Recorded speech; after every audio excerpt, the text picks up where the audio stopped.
গরিবের কোনো লাভ নাই, লাভ বড় লোকরা।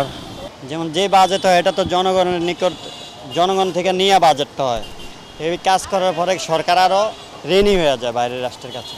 আপনি সাধারণ চিন্তা করেন, 1 কেজি আলুর মূল্য গেছে ছিল 10 টাকা 12 টাকা, এই বছর সে আলু হয়েছে আপনার কত 55 থেকে 60 টাকা 70 টাকা। তাহলে আমাদের লাভ কীভাবে? আর আমাদের আরও ক্ষতি হচ্ছে, যত বাজেটে হয় আমাদের আরও ক্ষতি হয়, কারণ জনগণ ঋণী। বাইরে বাজেটের লাভ হচ্ছে এমপি মন্ত্রীরা বা দেশের বাইরে টাকা পাচার করবে, এটা ছাড়া আর কোনো লাভ নেই। সাধারণ জিনিসপত্র তো সব জিনিস দ্রব্যমূল্য বেশি, সাধারণ জনগণেরও সমস্যা হচ্ছে আসলে।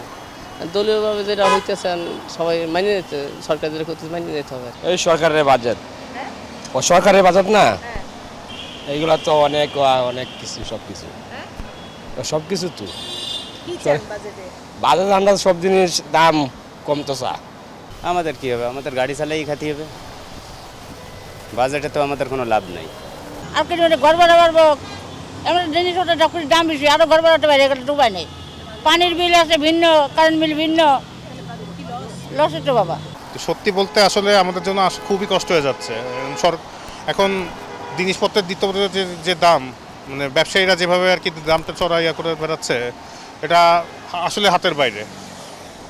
যে অনুযায়ী আসলে সত্যি কথা বলতে যে অনুযায়ী খরচ বাড়ছে, আমাদের আয়টা সেভাবে বাড়ছে না। বাজারে চাই কি চলার মতন ভালো মতন খাইতে পাইতে পার, চলতে পারলেই চলে। আমার লাভ কি হবে? আমার লাভ কিছু না, আমার লসও বড়।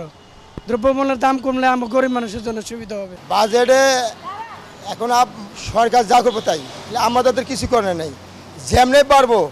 আমাদের তো খোঁজখবর রাখে আল্লাহ ছাড়া কেউ রাখে না।